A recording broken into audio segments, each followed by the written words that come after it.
pili. Wanafika kule kwa mfalme Ahasuero.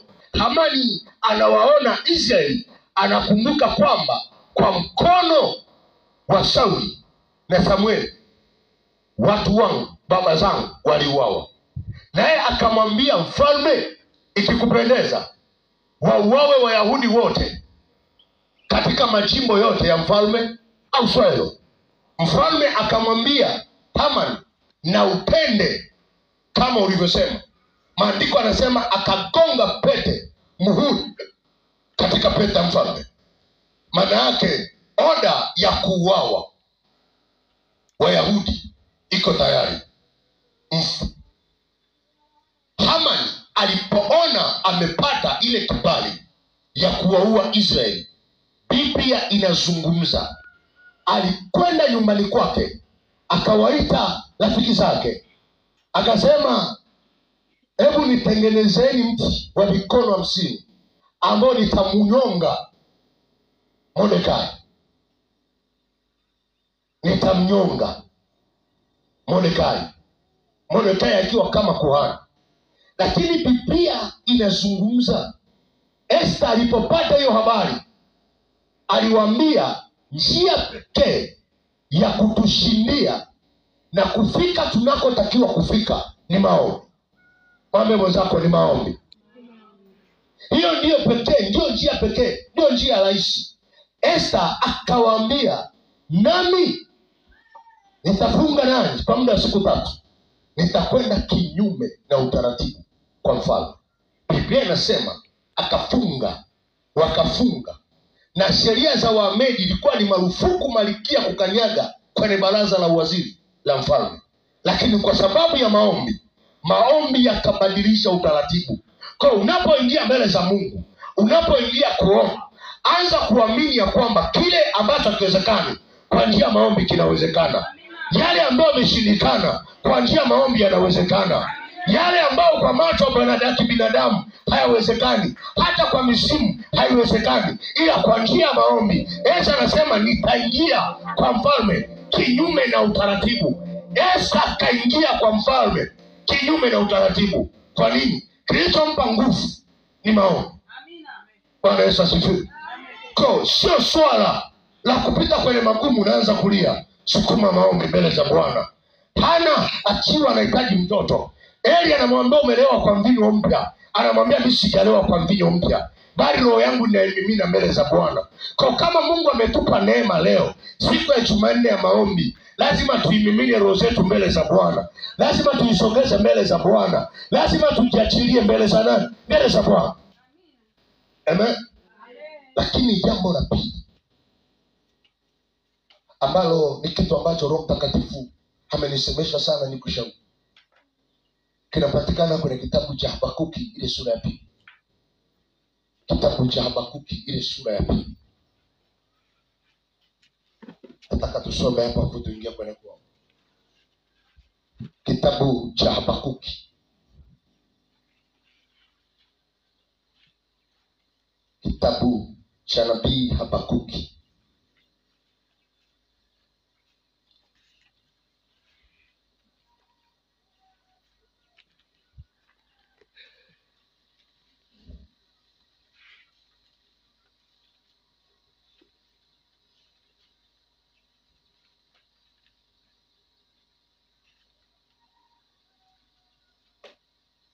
Kitabu cha nabii Habakuki kile kifungu cha kwanza mpaka cha 4.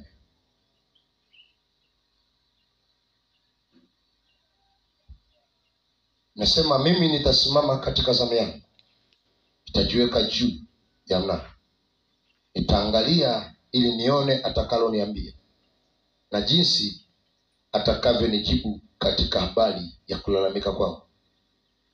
Mimi nitasimama katika zamu yangu, nitajiweka juu ya mnara, nitaangalia ili nione atakaloniambia na jinsi atakavyonijibu katika habari ya kulalamika kwangu. Bwana akajibu akasema, iandike njozi ukaifanye iwe wazi sana katika vibao, ili aisomaye apate kuisoma kama maji. Bwana akanijibu akasema, iandike njozi ukaifanye iwe wazi sana katika vibao, ili aisomaye apate kuisoma kama maji. Mstari wa 3. Maana njozi hii bado ni kwa wakati ulioamriwa, inafanya haraka ili kufikia mwisho wake, wala haitasema uongo. Ijapokawia ingoje, kwa kuwa haina budi kuja, haitakawia. Bwana Yesu asifiwe. Kuna kitu hapa ambacho Roho Mtakatifu anatamani kuzungumza nasi kibinafsi. Ukisoma mstari wa 1, ni eneo ambalo Habakuki alikuwa na maombi, ila maombi yaliyokuwa yanampa pressure kulingana na mazingira aliyokuwa nayo. Na mazingira aliyokuwa nayo Habakuki yalikuwa yanamlazimisha ashibishe njaa yake, asishibishe maono yake. Narudia. Maombi haya ya Habakuki, mstari wa 1, ya kwamba nami nitasimama kwa zamu yangu, nikajiweka juu ya mnara, ili nione atakalo nitendea Bwana katika siku ya kulalamika kwangu. Maombi haya ya Habakuki, au design ya maombi haya, yalikuwa yanamsukuma Habakuki aombe kulingana na mazingira aliyokuwa nayo, na mazingira yalikuwa yanamlazimisha Habakuki ailishe njaa yake, asialishe maono yake. Mfano, Mungu anawaambia Israeli kwenye kitabu cha Yeremia ile sura ya 29 kifungu cha 7. Mungu anawaambia Israeli, kautakieni mji ule mliofanya mchukuliwe mateka, tena mkauombee kwa Bwana. Anasema, maana katika amani ya mji huo nanyi mtapata nini?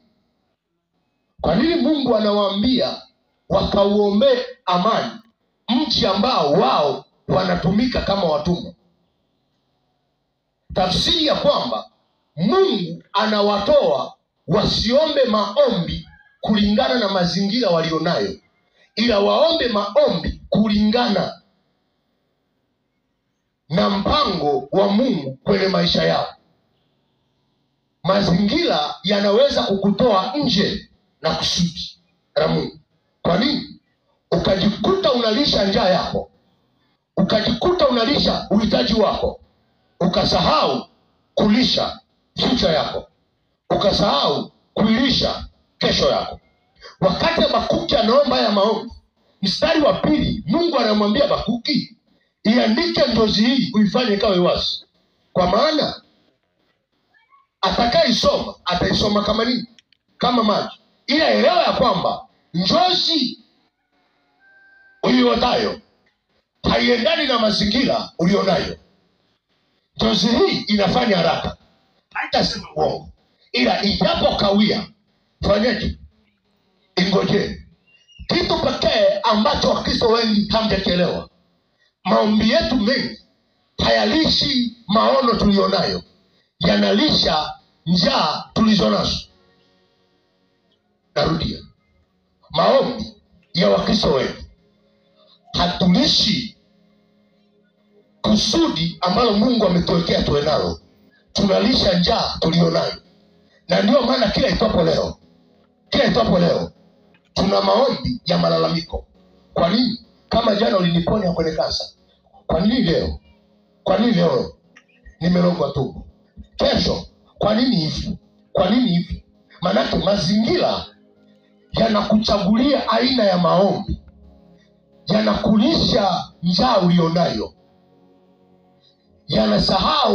unasahau kushibisha future yako na malengo yako na maono yako. Bwana Yesu asifiwe.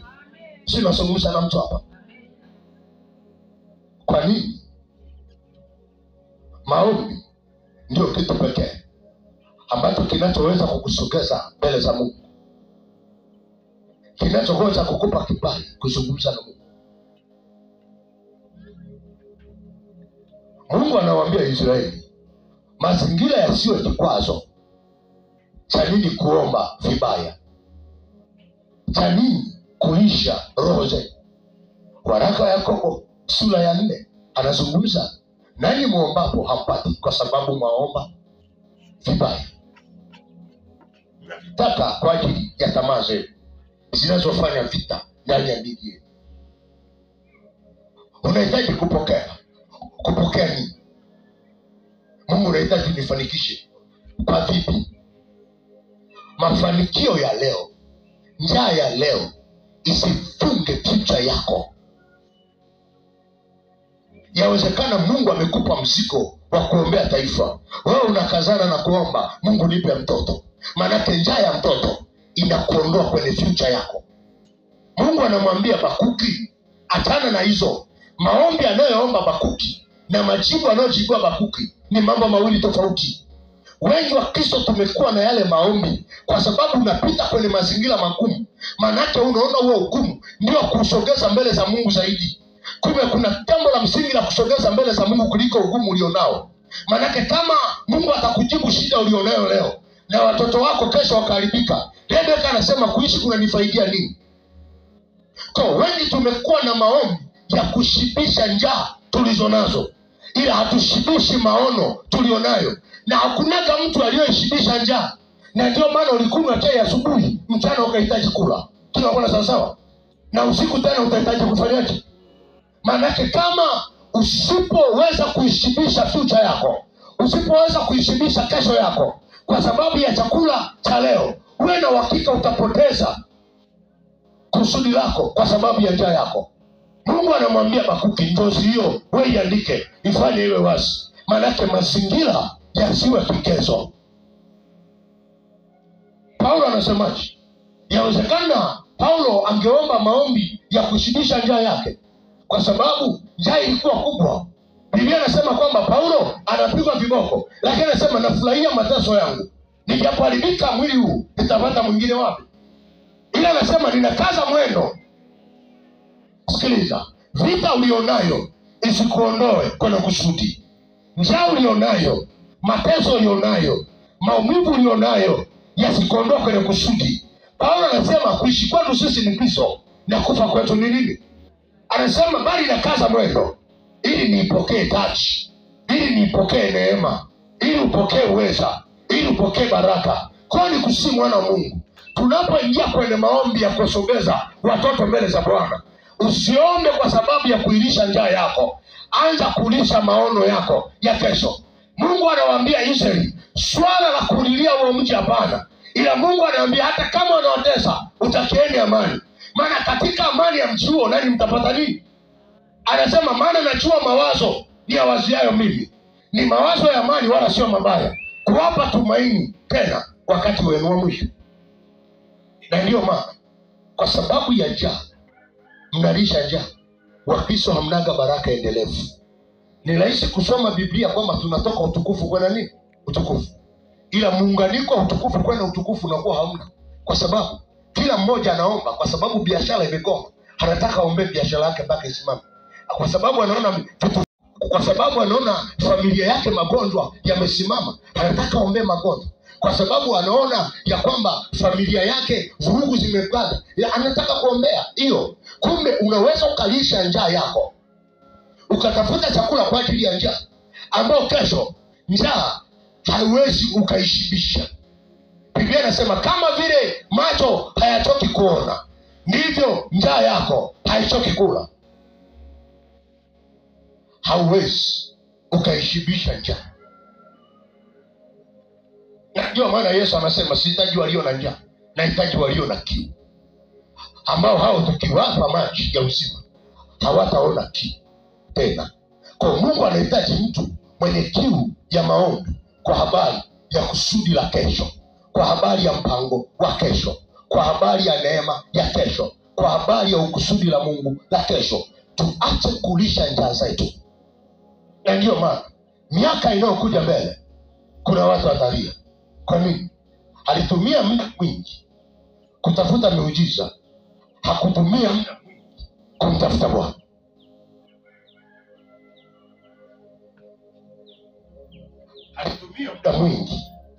Alitumia muda mwingi kutafuta miujiza. Yesu akiwa na wanafunzi wake analetewa njaa. Analetewa nini? Njaa. Anaambiwa, mwalimu, rafiki yako Lazaro ni mgonjwa. Rafiki yako Lazaro ni mgonjwa. Yesu anawaambia wanafunzi wake. Petro anamwambia, Bwana, inabidi twende tukamwone rafiki yetu, ukamponye kabla hajafa. Yesu anamwambia, ugonjwa huu sio wa nini? Sio. Alafu aliyeleta taarifa Lazaro ni mgonjwa, analeta taarifa Lazaro amefanyaje? Amekufa. Ushawahi kufikiri ule mkutano ulimtazamaje Yesu? Hatana na ule mkutano, mazingira yalikuwa naamua nini juu ya Yesu? Na maanisha wanafunzi wake. Kama Yesu amewaambia ugonjwa usio wa nini? Sio mauti. Halafu wanakuja wanaambiwa Lazaro amefanyaje?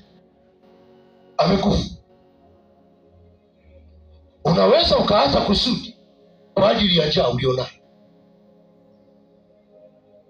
kwa sababu tu ya shida ulionayo. Unatamani tu kila mtu aombe kwa ajili yako, unatamani kila mtu aogoe kwa ajili yako. Ayubu anasemaje? Nitasahau kulalamika kwangu, nitasahau kuomboleza kwangu, nitasahau nitamtazama Mungu wangu. Maana yake atasahau kama alishakuaga na mali, atasahau kama alishakuaga na watoto, atasahau kwamba alishakuaga mtu wako. Anasema nitamtazama tu Mungu wangu. Angalia, Mungu alipokuja hakushibisha njaa yake, alishibisha maono yake. Kama alikuwa na watoto 8, walikuwa 16. Kama alikuwa na ngamia Jose 10,000, ziliongezeka zikawa 20,000. Nini? Usisibishe njaa yako. Usisibishe njaa. Usitafute chakula cha njaa kwa sababu njaa inakusukuma. Sikiliza, ukiwa na njaa hautachakua chakula chochote utakula, ila baada ya kumaliza kula ndipo utakapojua chakula nilichokula kilikuwa ni sahihi kwangu au hakikuwa ni sahihi kwangu. Na ndio maana leo watu walio wengi kwa sababu ya njaa walizonazo hawachagui aina madhabahu kwenda kudondoka. Ni kwa sababu wamesikia wanaombea, ni kwa sababu wamesikia wanafungua, ni kwa sababu na yeye anaona ana mahitaji, ana matatizo, anadondoka. Kumbe wengine wakajikuta wamesacrifice maisha yao kwa shetani. Kwa nini? Ya njaa ya siku moja. Bwana Yesu asifiwe. Amen. Bwana Yesu asifiwe. Yesu anaambia wanafunzi wake, nenda kisha ndugu yetu Lazaro. Anafika mazingira, anaanza kumwambia, Bwana, light likuwepo, light ungelikuwepo, ndugu yetu asingelikufa. Ndugu yetu asingelikufa. Yesu anamwambia, amini, atafufuka. Anasema, najua atafufuka katika wafu. Yesu anamwambia Martha, niamini mimi ya kwamba mimi ndimi huo ufufuo na uzima. Yeye aniaminie mimi, ajapokufa anaishi. Kwa hiyo usione ni mambo mangapi. Ukisikia hii habari unasikia msukumo ndani, unasikia mambo mangapi kuyaacha na kusimama kwenye kusudi. Sikiliza, unaposimama kwa ajili ya kusudi la Mungu, unashibisha kesho yako, unashibisha future yako, na njaa yako ya leo Bwana ataifufua kesho kama chakula kwako. Maanake kama Yesu angewacha wale watu kwa sababu ya Zakayo, kwa sababu ya Lazaro, elewa kwamba kuna shida zingine zinakuja, kuna njaa zingine zinakuja ili kukuondoa kwenye mpango. Mtumishi, zinakujaje? Utaenda kusoma kwenye kitabu cha Yeremia ile sura 18 kifungu cha 18. Sio kila mpango mwingine unakuja kukutoa kwenye lele. Ngoja nisome hapo, tusimame tuombe. Kitabu cha Yeremia kwa faida ambao hawakuja na Biblia leo.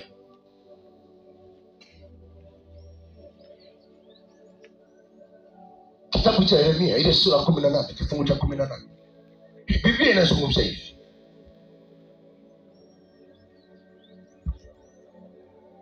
Biblia inazungumza hivi. Hapo ndipo waliposema, njooni na tufanye shauri juu ya Yeremia, maana sheria haitampotea kuhani, wala shauri halitampotea mwenye hekima, wala neno halitampotea nani? Nabii. Njooni na tumpige kwa ndimi zetu, wala tusiangalie maneno yake yote. Umekutana na njia ya maneno, umeanza kukonsentrate na nini? Na maneno. Wakati wanaoyaleta wameyaleta kwako kukuondoa kwenye level, unaanza kudili na unachokisikia badala uanze kudili na kusudi la Mungu kwenye maisha yako. Kama hao wanasema njoni na tufanye shauri juu nini ya Yeremia, wanasema shauri halitampotea mwenye hekima, wanasema wala sheria haitaondoka kinywani mwa nani? Mwa kuhani, wala neno halitaondoka kinywani mwa nani? Wa nabii. Wanasema njoni na tumpige kwa nini? Kwa ndimi zetu, tusiangalie maneno yake. Kwa unashangaa uko katikati ya kusudi, yanaanza kuinuka maneno, na wewe unaanza kutafakari kulingana na maneno unayofanyaje, unayosikia, unaanza kuondoka. Maanake unaanza kujibu, unaanza sasa kulisha njia unayokutana nayo. Wamesemaje? Wamesema 1 2 3, na wewe unaanza kuconcentrate na yale maneno yao. Wataona Mungu atanifanikisha. Kumbe uko unaanza kulisha njia ulionayo. Ondoka kulisha njia ulionayo. Maanake hata kama leo kuna magonjwa nyumbani kwako, mwambie Bwana nafurahia mateso haya. Nitapoharibika mwilini na kaza tamata mwingine kwa Bwana, ili na kaza mwendo nipokee taji ya uzima. Maandiko yanasema kina Paulo wanapigwa fumbo, wanaambiwa kufa kwetu ni Kristo, kuishi kwetu si ni Kristo, kufa ni faida. Kwa hatutaweza kulitaja jina. Paulo Petro anasema, Nyamazeni anasema hatuna jina jingine tulilopewa, tulilopasana kuokolewa. Yawezekana mateso ulionayo leo yanataka kukuondoa kwenye kusudi. Yawezekana njaa ulionayo leo ni ya kukuondoa kwenye kusudi. Simama kama kina Petro alivyosimama. Simama kama kina Paulo alivyosimama. Ya kwamba kuishi kwetu sisi ni Kristo, na kufa kwetu ni faida. Ya kwamba tunafurahia mateso yetu. Tujapoharibika milini, tunapata mengine kwa Baba. Kwa usaidie Mungu haoni ya kwamba unaomba kama watoto wako wako kwenye shida. Usaidie Mungu haoni. Haoni tabu ya mume wako. Haoni tabu ya mke wako. Haoni tabu ya maisha yako. Maanake simama kwenye kusudi. Biblia inasema leo hangaika na mambo yangu, mimi nahangaika kwa ya kwake. Tusimame. Namjua aliye mwamba, aliyeniokoa ni Bwana Yesu. Ninamjua